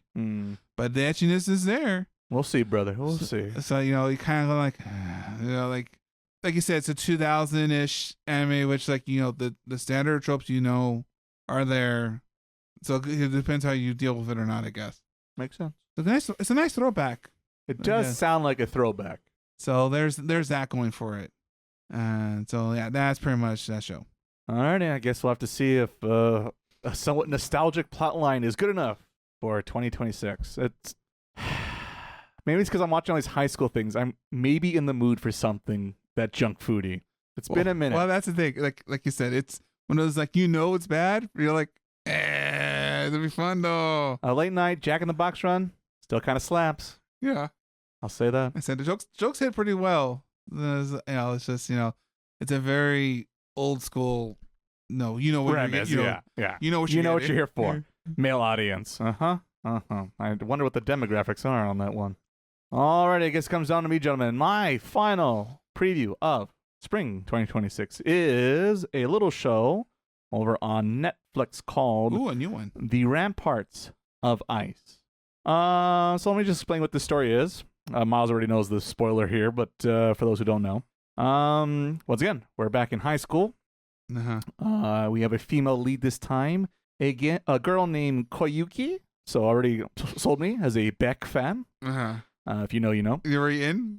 Won't lie, I was very much when I heard that name, because I haven't heard that name in a long time. I was like, Obi-Wan, I haven't named him in a long time. This is the second semester of her first year of high school. Yeah. So she's been, 6 months or so into the school year. Right. And she is yet another loner type figure in this series. Because everyone calls her the Ice Queen is like her nickname she has in her high school. That's her name. Indeed. And the difference there is she's kind of used to it, I guess. She's okay with it. She's not like upset about it. Yeah, she's not upset about it. Yeah, deep down she's like, it'd be nice if I could have a friend or two. That'd be cool. But I guess it hasn't worked out, and oh well, I guess it's just not going to work out. She's kind of gotten used to being by herself. And so that's her personality. Same. Yeah. But she does have one friend in the world, who is named Miki, and she is maybe the polar opposite of her, because that's the other thing is like her name, another double meaning name, Koyuki. She's kind of she's short, and her best friend Miki is like the tall one, I guess, right? Yeah. And when Miki is kind of like the opposite happened to her. Because normally in middle school, she was kind of like an outgoing, free-spoken kind of spirit kind of character, right? Yeah.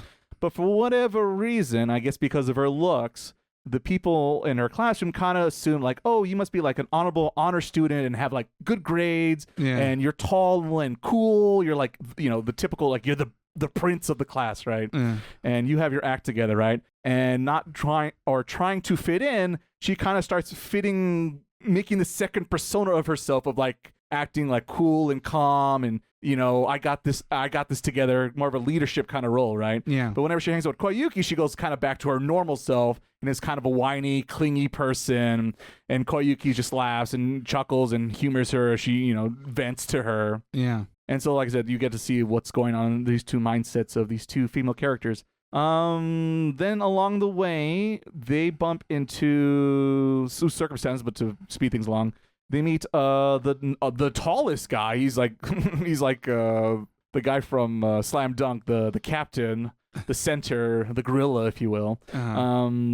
His name's Yuta, and he is a friendly giant. And it turns out Miki knows him because they went to the same after-school study program class academy thing. And so, but they're all in different, that's the thing, is everyone is in a different classroom.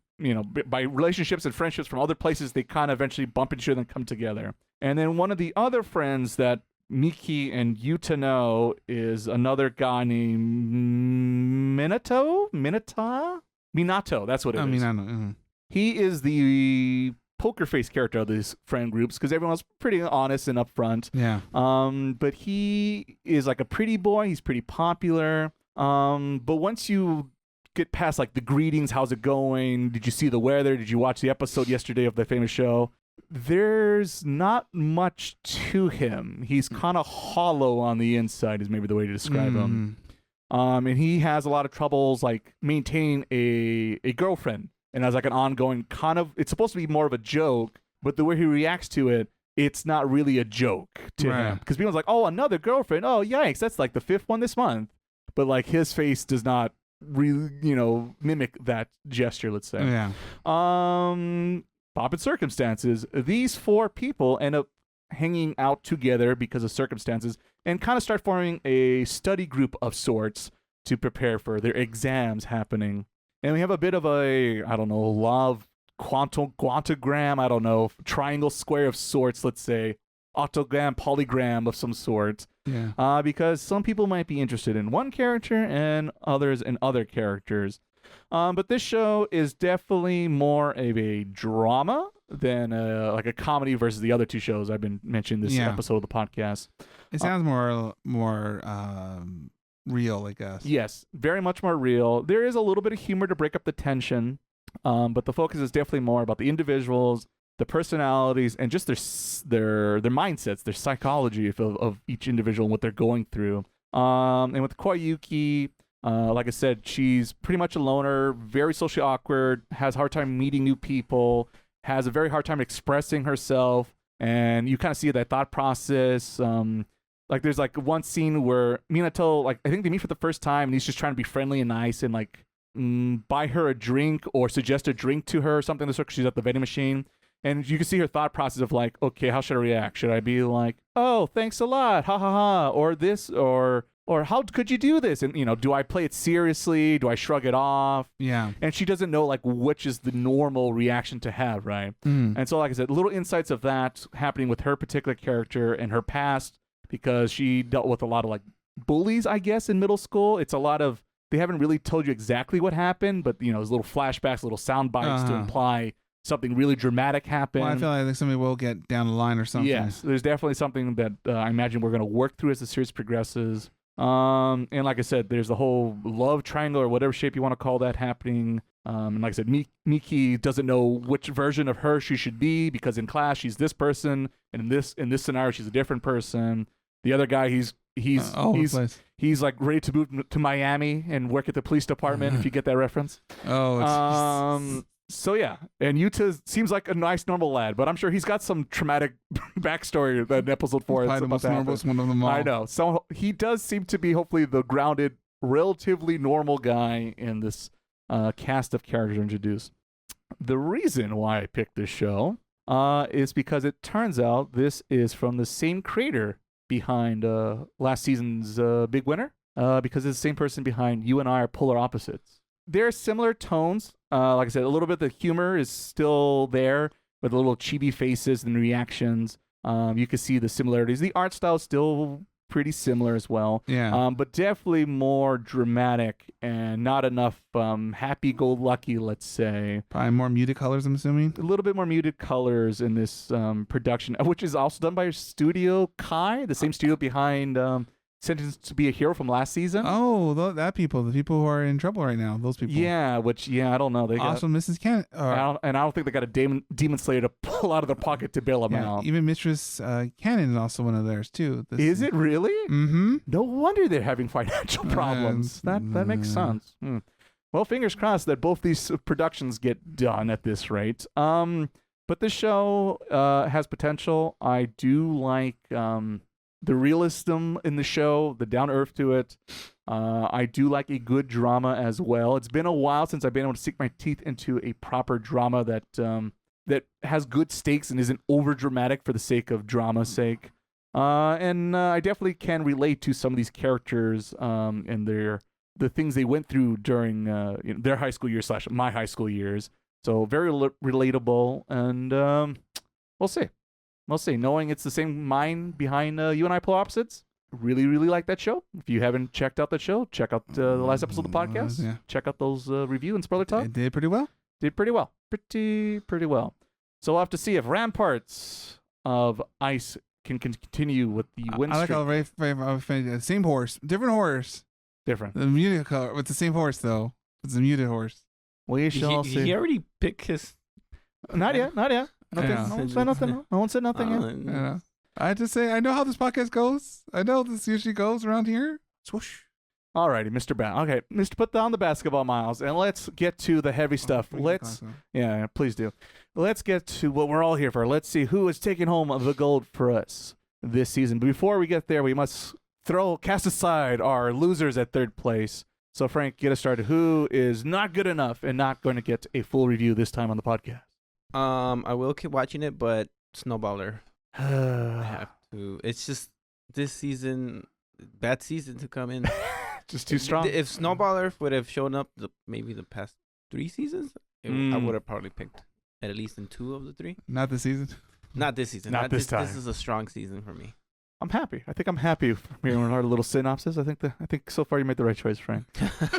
Let's see if Miles can make the right choice here, and let's see who is taking home the bronze in the Poo Poo Award. I don't know about Poo Poo, but it's something that I know that it's what you're getting from this. So I guess if one's not moving on will be Mistress Canon's Devilishly Easy. God damn it, Miles.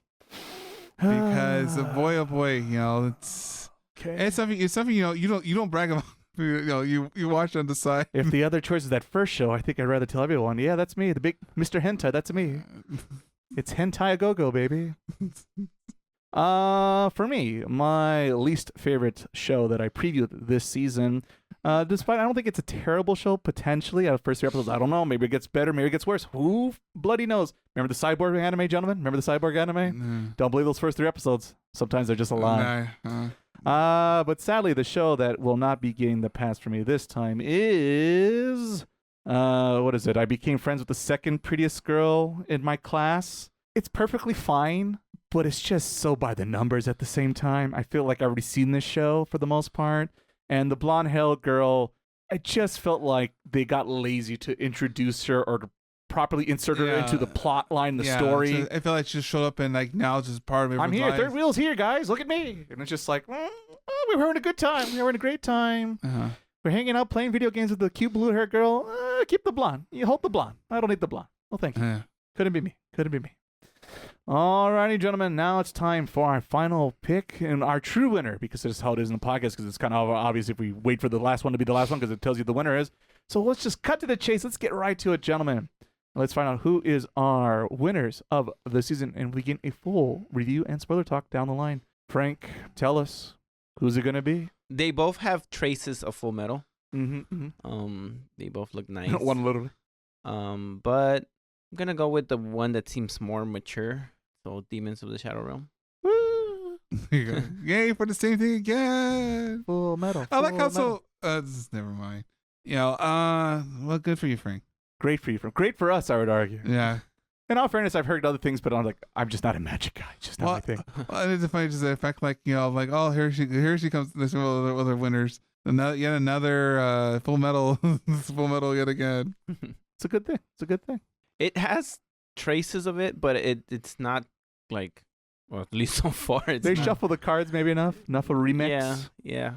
Okay. Yeah, and I do feel that the witch one is a fresher take, but it's something about the protagonists they all seem like to be in elementary. It's a slower anime, so I don't know. They're both doing good stuff, so we'll see. Maybe I'll regret it. Maybe I'll. They've all done it before on this very podcast. If it can happen to the cyborg anime, it can happen to anything. Like forever now. That's the cyborg anime. What's its name? No one knows. It's cyborg anime. Oh boy. Yeah. No one that's around here, I guess. You could turn that up, so you look it up, kids. It's not good. Speaking about bad fates, Miles, why don't you tell us what we got to look forward to this season? Fingers crossed. I have a bad feeling about this. I feel like I'm going to choose something you're going to hate already. I guess the one I'm going to choose is, I guess Otaku. The Otaku one. Yeah. Okay, good. I guess I'll take that. I'll take it. Which one was the other one? The other one's Kill Blue. That's the other one. Detective Conan meets Spy Family. Yeah, and I need more. Minus the mysteries. I need more time. I'm not sure where this show's going to go, because I was expecting the whole marrying high school, that being a plot point. Like I don't know. It's and the writer's kind of hey, but it's not though. But yeah, but you put it in here, so I don't know. Too weird. So it's it just makes it it's like ugh, you don't know where it's gonna go. But high school. No, high school. Maybe my brain could let that slide. Middle school? Nope. That's no. It's hard. I try my best to try. Just I can't. Soap. I just can't. Like, can I feel clean? And even you see the opening, I can't. So yeah. So that's a no. I don't. We'll see what happens. But no. I'll go for the cliche anime. Yeah. I'll go for the safety blankie net. I know, and that has more character growth than that one does. So let's move on from that. Indeed. Let's do that. All right, gentlemen. I had a tough time here. You did. Very tough time here. Biggest struggle I've ever had on this podcast. Do I want to win back to back? The real question to ask. Well, let's see here. What did the Dodgers do last year? Anyone remember? That's right. They went back to back. Gentlemen, it's only right we do it back to back on this podcast, just like the LA Dodgers. Get out of here. Yeah, okay. Ramparts of Ice it is, baby. Double down. Can't go wrong. Let them cook. Matt already won once. He's like, nah, I can. It's the same. In fact, it's the same author. Like, yeah, let me do it again. Run it back. Let's go. Get on that plane. Game 7. Let's go. Let's do it. You're gonna get Shohei to get a whole team here coming in. Get it. Let's knock it out. Can't go wrong. I'm willing to give this the shot. Sometimes I'd be nervous with dramatic shows like this, but because of the writing that I saw and you and I are polar opposites, I'm letting them cook. I'm letting them do their thing, and I'm just here to yum it up. Go yum yum yum yum yum. So yes, Ramparts of Ice is definitely getting the pass for me again. Despite, I still probably will keep watching the Klutz and the Short Scroll Girl because it's just silly fun. It's a good weekly show. You get your laughs in for 30 minutes. Well, like you said, do it all over again. It sounds a lot like it's time for a princess. Hey, you know what you're getting here, but it's fun. Yeah, just good fun, good clean fun. And I don't think we make more shows like that these days. More, you have to look for them. Yeah, it's not how everyone's doing the shonens or your isekais or things like that. There's no real just silly stuff anymore these days. You have to look for it. Some of it's just not. They think it's funny or silly, and it's not. Well, there's also that. Maybe more well thought out ones. Maybe there's that. It does. Comedy can be tricky, very tricky. Whew. All right, gentlemen. So there we go. Next time, or not next time, further down the podcast timeline, we're going to having our not Full Metal Alchemist. Apparently, otakus can hang out with Garu girls or whatever it's called. And back to back. The excuse is as Ray gets his trophy out here. Just want everyone remember. I'm going to stop by Dodger Stadium. I'm going to pick up the trophy. I'm going to bring it back for that episode review of the podcast. You're going to have Ice Cube come out with the trophy in the back of the car. Bring out the car. Bring out my Chevy Bel Air. Yeah. I'm feeling confident. Huh, I didn't expect Frank to pick the red hair this time. Well, you wouldn't know Frank is a thing for redheads if you listen to social media. Social media? Like Blue Sky and Instagram?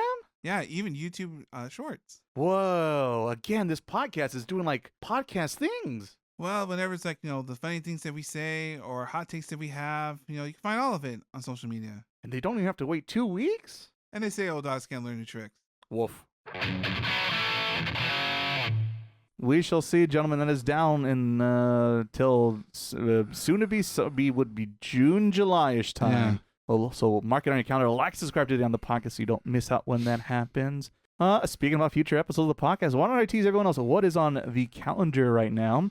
Because in 2 weeks from this recording, or the first day this recording goes live on the internet, we'll be talking about Trigun Stargaze. Is that right, Frank? Yeah. He's giving me the nod. So season 2 of the new Trigun series that came out in 2021. Yes, 2021. Which was one of our. No, really? No, 2022. Three. I was gonna wait a minute. No, it's more like 3 years ago now. Yeah, because it was. It feels like it's been a while. There's also that. Whenever the podcast came out. Yeah, basically, it's like episode maybe like 5, if even that, something around that time. Look it up on the website, or your favorite podcast app. So yes, that is on the agenda along with a couple other seasons, but we might have to navigate and move things around. But a lot of sequel anime coverage coming up on the podcast. So if you're trying to catch up like we are doing on the podcast, now's a good time to get into season 1 and season 2, and we'll meet you there together in the spoiler podcasts that we'll have in those to come. And yeah, that's it for the current lineup, as I mentioned. But of course, before we close out, I have to thank my fellow co-hosts for doing their homework, sharing their thoughts, and picking, I think, good choices. Miles didn't totally make me want to jump over the able-cross. I like my choices. You're more shaky about the Franks, just as a FYI. I believed in Frank. Frank's all right. Your record's better, Frank. Your record's better. The record showed that. Yeah, I know. Well, you did pick the Fable, though, so that's something to think about. Oh, I mean, Frank, they got season 2 Fable? Are we getting the season 2? Yeah, we're getting season 2. No, I hope not. Nice. Not on this podcast right now. The second movie. Not happening. Oh. That's an over. The producers called and said no. Editor's ready to quit. Love The that. violence. Get a new editor to be my suggestion on that one. But of course, and that's how I say thank you. By the way, little, that's I'm That's how he says thank you. tsundere. I'm just a tsundere, all right. Hate is love. Hate is love. He hits you and he's like, "Oh, I love you," though. At the same Yeah, time. that's it's after the cameras are off. That's when and it hits you again. Yeah, and the camera's on, a little TV show. It's magic. It's the movie magic business, baby. But of course, our biggest thank yous and the people who have the best taste of all time is you guys, our listeners, hanging out with us this whole time, and hopefully you'll hang out with us in the near future. Send us some comments on the social media links down below of this very podcast, and hope to hear from you soon. Until then, have a good one, people. Bye-bye. Bye. I don't think he said thank you to you. I didn't hear that. Thanks.